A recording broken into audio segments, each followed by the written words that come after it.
Picture this, a quirky rock musical that bombed at the box office, but ignited a passionate fan base that's still going strong after 5 decades, leading audiences trembling with excitement. But here's where it gets controversial. Could this cult classic's wild, interactive vibe be the secret to its enduring appeal, or is it just a relic of a bygone era?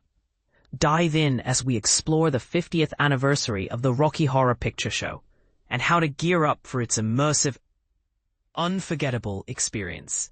This iconic film, a hilarious mashup of comedy and horror with a rock edge, draws its roots from Richard O'Brien's original London stage production. Despite a lackluster performance at the US box office following its 1975 release, it blossomed into a beloved cult phenomenon, thanks to late-night screenings that continue to pack theaters with devoted followers today. Let's rewind the clock and trace the fascinating journey of how this seemingly unremarkable 1970s musical transformed into a timeless favorite over the past 50 years. In the story, a young couple, Brad, played by Barry Bostwick, and Janet, Susan Sarandon, get caught in a downpour and suffer a flat tire, forcing them to seek shelter at the eerie estate of the eccentric Dr. Frankenfurter, Tim Curry. There they meet a bizarre ensemble of characters, such as the flamboyant biker Eddie, Meatloaf, and the odd butler Riff-Raff, Richard O'Brien himself. The plot progresses through energetic dance sequences and catchy rock tunes, culminating in Frankenfurter unveiling his newest invention, a strikingly attractive man dubbed Rocky, Peter Hinwood. The movie made its debut in London at the Rialto Theatre in August 1975. With its American premiere following just a month later on September 26th at the UA Westwood in Los Angeles.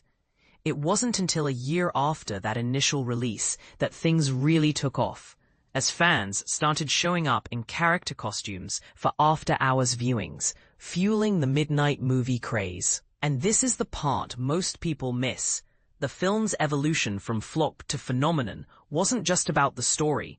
It was the audience that turned it into something magical. For newcomers to the Rocky Horror Picture Show, often called virgins in fan circles, the screening isn't your typical passive movie night. Expect a lively participatory atmosphere where spectators chime in with witty, sometimes cheeky remarks or respond to famous lines from the film.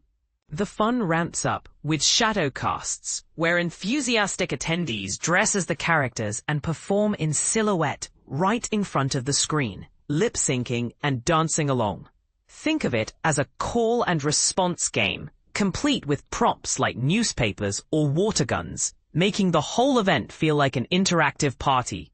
For beginners, this might sound intimidating at first, but it's all in good fun. Imagine shouting, "Sweet transvestite" in unison. It's a great way to break the ice and connect with fellow fans. To make your Rocky Horror adventure even more memorable, here's how to elevate it.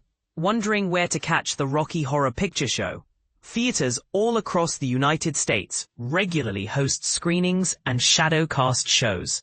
For regular showings, head to your local cinema via sites like Fandango, http://www.fandango.com.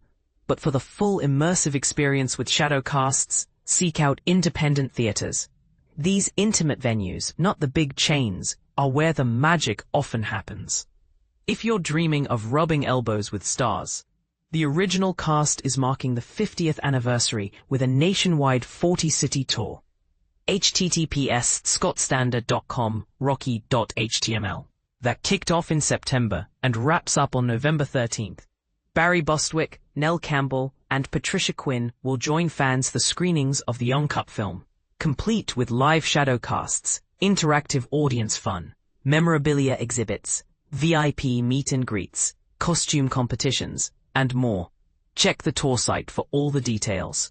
Now, let's stir the pot a bit. Some argue that Rocky Horror's risque humor and themes push boundaries in a way that's liberating and empowering, while others see it as outdated or even offensive.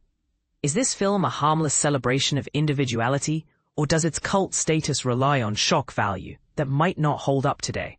What do you think? Does the interactive element make it timeless, or is it time for a reboot? Share your thoughts in the comments. I'd love to hear if you're Team Cult Classic or if you disagree.